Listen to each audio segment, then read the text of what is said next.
The other thing I've done now is I've gone more, I don't have muesli every morning. I've gone to using the science that foods that are high in protein have the most satiating effect on your appetite.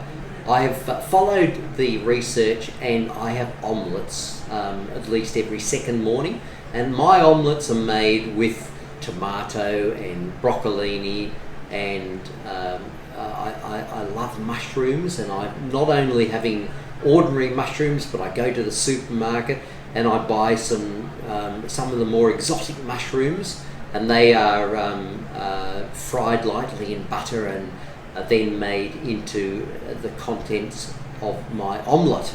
And that keeps me satisfied from a hunger point of view, usually till about 4 o'clock in the afternoon. So I'm very happy that I've discovered omelettes again.